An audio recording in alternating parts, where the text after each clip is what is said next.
नमस्कार, वीडीवी न्यूज के इस बुलेटिन में आपके साथ मैं हूं स्वाति। शहर से जुड़ी खबरों को देखेंगे विस्तार से, लेकिन सबसे पहले एक नजर डालते हैं हेडलाइंस पर। डुमना विमानतल के नवनिर्मित रूफटॉप का एक हिस्सा भरभरा कर गिरा, नीचे खड़ी लग्जरी कार हुई क्षतिग्रस्त, बाल बाल बचा ड्राइवर। कटंगी पहाड़ी पर मिले जानवरों के अवशेषों की जांच के मामले में अहम खुलासा, पोस्टमार्टम में 5 अवशेष गौवंश के, बाकी अन्य जानवरों के होने की बात आई सामने। पुलिस ने एफआईआर दर्ज कर शुरू की छानबीन। और मंझौली इंद्राना के जगदीश वेयर हाउस में गेहूं खरीदी कार्य में अनियमितता का मामला आया सामने। कलेक्टर दीपक कुमार सक्सेना के निर्देश पर 7 लोगों के खिलाफ एफआईआर दर्ज कराई गई।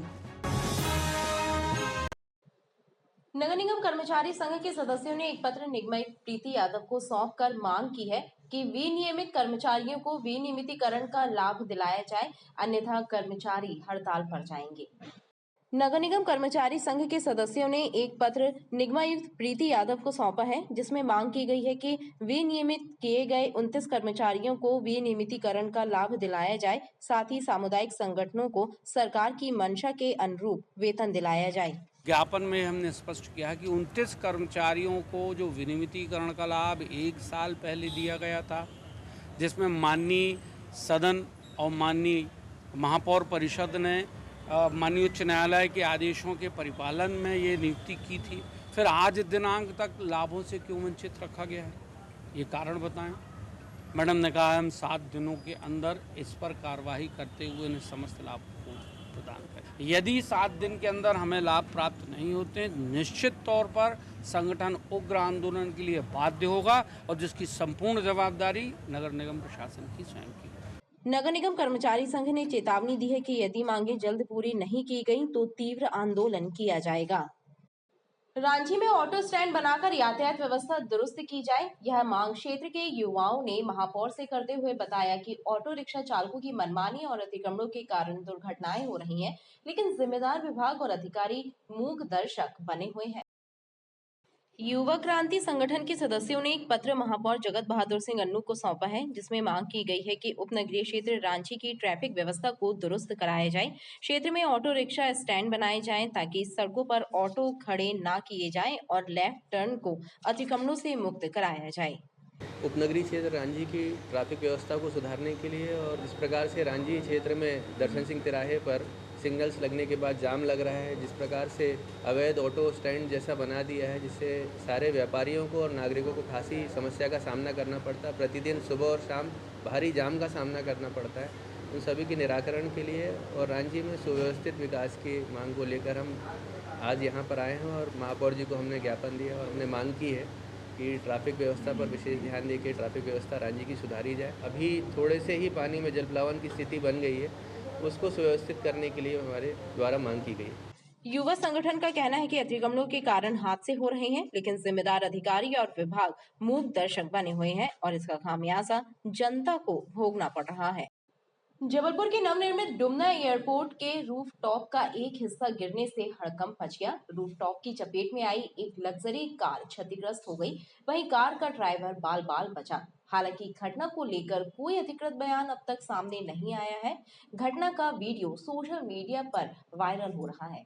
जबलपुर डुमना एयरपोर्ट में 450 करोड़ रुपयों की लागत से कराया गया नव निर्माण चर्चा में है। यह हल्की बारिश के चलते नई टर्मिनल बिल्डिंग के रूफटॉप का एक हिस्सा भरभरा कर गिर गया और एक लग्जरी सरकारी कार इसकी चपेट में आकर बुरी तरह क्षतिग्रस्त हो गई। राहत की बात यह रही कि कार का ड्राइवर बाल बाल बच गया। घटना का यह वीडियो सोशल मीडिया पर वायरल हो रहा है।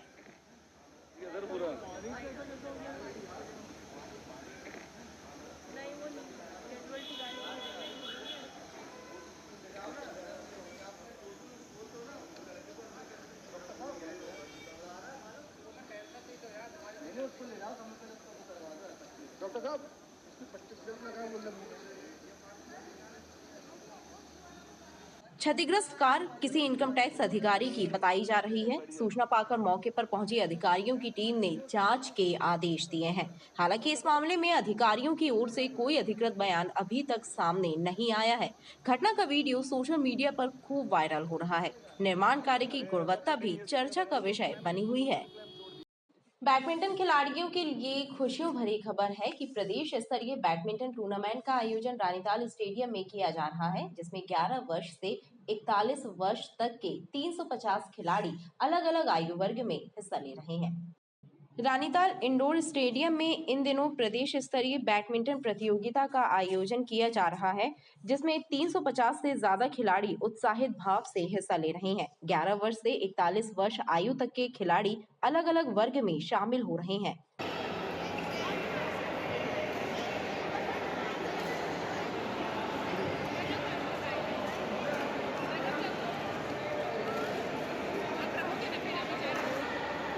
टोटल जबलपुर और मध्य प्रदेश से मिला के 350 बच्चों ने पार्टिसिपेशन किया है। फर्स्ट नाथन टूर्नामेंट है। 11 कैटेगरी से लेके 45 प्लस कैटेगरी तक के लोगों ने पार्टिसिपेशन किया है यहाँ पे। अभी में सारे नेशनल प्लेयर्स भी हैं और लोकल प्लेयर्स भी। हमारा 27 तारीख से 30 तारीख तक ये चलेगा। 4 दिवसीय मैच का आयोजन है। आयोजक मंडल का कहना है कि बैडमिंटन में पुरुष एवं महिला खिलाड़ियों को अवसर प्रदान करने के लिए इस खेल प्रतियोगिता का आयोजन किया जा रहा है। नए खिलाड़ियों को खेल की तकनीक भी सिखाई जा रही है।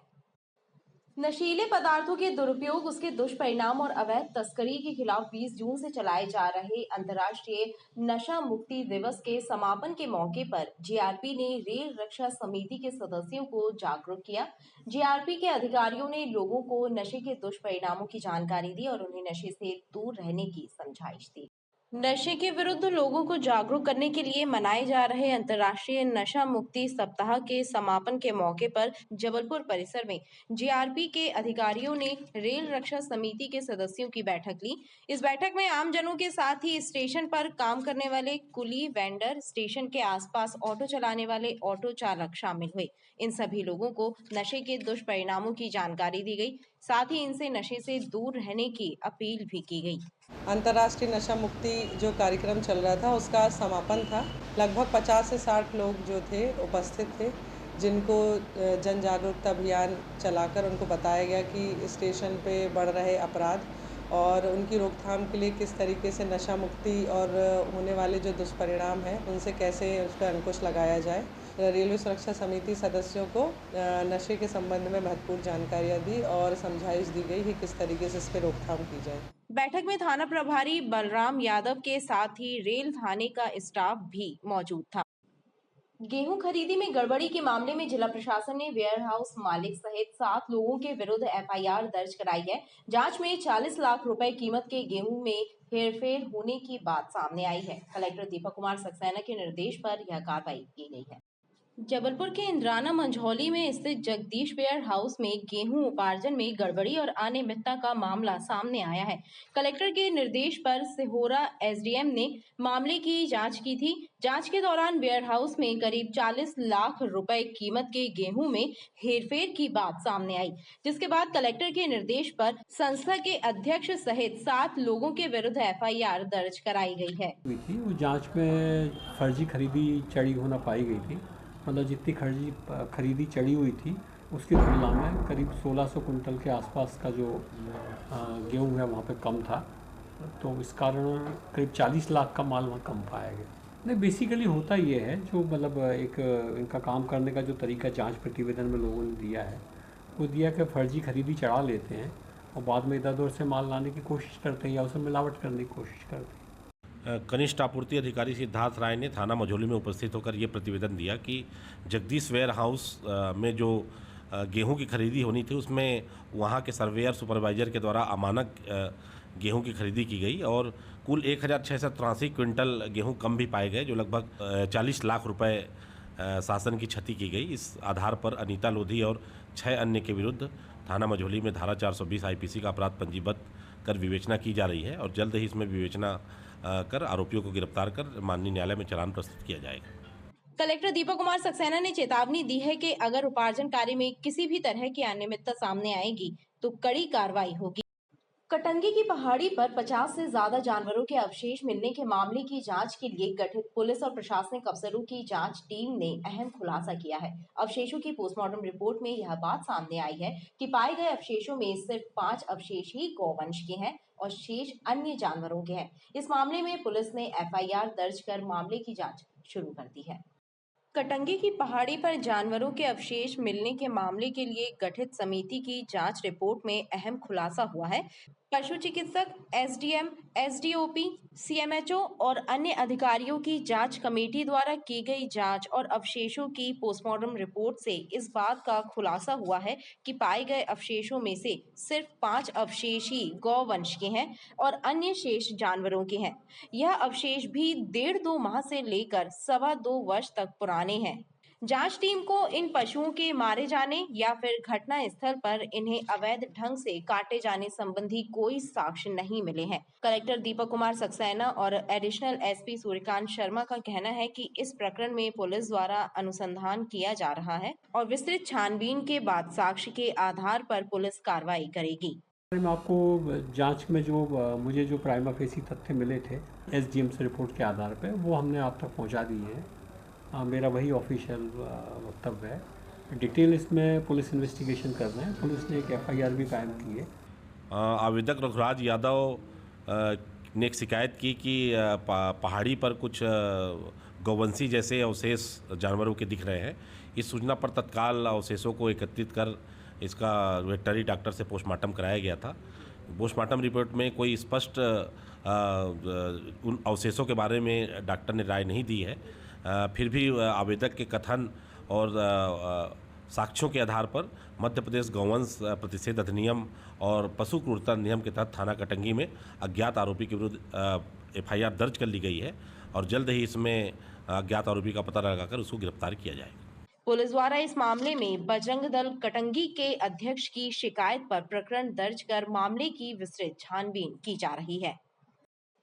पनागर रोड के झुंझुनू में विकसित की गई कृष्णा कॉलोनी के रहवासियों ने बिल्डर के विरुद्ध पुलिस अधीक्षक से धोखाधड़ी करने की शिकायत दर्ज कराई है। कॉलोनी वासियों का आरोप है कि बिल्डर के द्वारा रेरा में पंजीयन कराए बगैर अवैध रूप से कॉलोनी बनाकर प्लॉट विक्रय किए गए और कॉलोनी वासियों से रुपए लेकर भी ट्रांसफार्मर नहीं लगाया जा रहा, जिससे लोगों को परेशानी का सामना करना पड़ रहा है। पनागर रोड के झुंझुनू में विकसित की गई कृष्णा कॉलोनी के निवासियों ने बिल्डर गौरव शर्मा के विरुद्ध पुलिस अधीक्षक आदित्य प्रताप सिंह को शिकायत दी है। कॉलोनी वासियों ने आरोप लगाया है कि गौरव शर्मा ने खुद को बिल्डर बताकर रेरा में बिना पंजीयन कराए कॉलोनी में लोगों को प्लॉट बेच दिए और अब रुपए लेने के बाद भी बिल्डर बिजली कनेक्शन के लिए ट्रांसफार्मर नहीं लगवा रहा है, जिससे कॉलोनी में रह रहे परिवारों को अस्थायी बिजली कनेक्शन से परेशानी का सामना करना पड़ रहा है। बिल्डर के विरुद्ध रांची थाने में भी उन्होंने शिकायत की है। कॉलोनी वासियों ने एसपी से मामले की जांच करने और कार्रवाई करने की मांग की है। पनागर निवासी ग्राम झुंझुनू से हम गौरव शर्मा बिल्डर के खिलाफ धोखाधड़ी और 420 का मामला लेकर के आए हैं। 2017-18 में उसने हम सभी कॉलोनी वासियों को ये बोल कर के प्लाट बेचा था कि मैं रेरा में अप्रूव, मेरा सब रजिस्ट्रेशन वगैरह है, मैं कॉलोनी का निर्माण कर रहा हूँ और यहाँ पर सारी सुविधाओं का मैं निर्माण कर करके दूंगा। और जब हम लोगों ने उससे ट्रांसफार्मर के लिए कहा, ऐसे करके वो टालता रहा। हम लोग एसपी ऑफिस में आकर के ये चाह रहे हैं कि वो एसपी महोदय उसकी पूरी जांच करे और उसके ऊपर कार्रवाई करे और हमें ट्रांसफार्मर की समस्या से निजात दे। पूरी कॉलोनी वासी एक ही उद्देश्य से आया कि हम लोग को ट्रांसफार्मर दिया जाए। पैसे भी ले लिए, ट्रांसफार्मर भी नहीं लगाया गया, ऊपर से कॉलोनी में प्लाट काटते जा रहा है। इसलिए कलेक्टर महोदय, एसपी महोदय से निवेदन है कि उचित जाँच कर कार्रवाई की जाए। बिन लाइट के रहना पड़ता है, बच्चे पढ़ नहीं पाते हैं, काफ़ी समस्याओं का सामना करना पड़ रहा है। एसपी आदित्य प्रताप सिंह ने कॉलोनी वासियों को आश्वासन दिया है कि शिकायत की जांच कर वैधानिक कार्रवाई की जाएगी। गढ़ा थाना क्षेत्र भेड़ाघाट बाईपास के पास पिंडरी निवासी सनी पटेल की सिर कुचलकर हत्या करने के मामले का पुलिस ने खुलासा कर दिया है। पुलिस ने सनी की हत्या करने वाले उसके दोस्त पप्पू चौधरी को गिरफ्तार किया है। पुलिस के मुताबिक आरोपी पप्पू चौधरी का सनी पटेल से रुपयों के लेन देन को लेकर विवाद था और इस विवाद के चलते उसने सनी की हत्या कर दी थी। गढ़ा थाना क्षेत्र भेड़ाघाट बाईपास के पास मंगलवार की रात पिंडरी निवासी सनी पटेल की सिर कुचलकर की गई हत्या के मामले में पुलिस ने मृतक के दोस्त पाटन निवासी पप्पू चौधरी को गिरफ्तार किया है। पुलिस के मुताबिक पप्पू ने सनी की हत्या का जुर्म स्वीकार किया है। पूछताछ में उसने बताया कि उसके और सनी के बीच रुपए के लेन देन का विवाद था और इसी के चलते उसने सनी की हत्या की थी।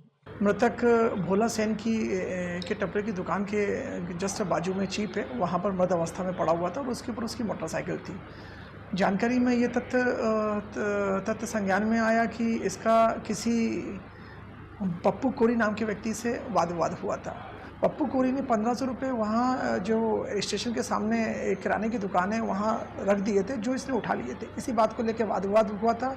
मृतक ने आरोपी के साथ मारपीट की थी। इसी का बदला लेने की नीयत से जब ये शाम को भोला सेन की दुकान के पास वहाँ पर लेटा हुआ था तो उसने वहाँ पर पत्थर इसके सिर पर पटक कर इसकी हत्या कर दी। चंद ही घंटों में इसका खुलासा करते हुए आरोपी को गिरफ्तार कर लिया गया। कल इसे माननीय न्यायालय के समक्ष पेश किया जाएगा। पुलिस ने आरोपी की निशानदेही पर वारदात में प्रयुक्त पत्थर और उसके कपड़े भी बतौर साक्ष्य जब्त किए हैं। खबरें लगातार जारी हैं, आप देखते रहिए BTV न्यूज।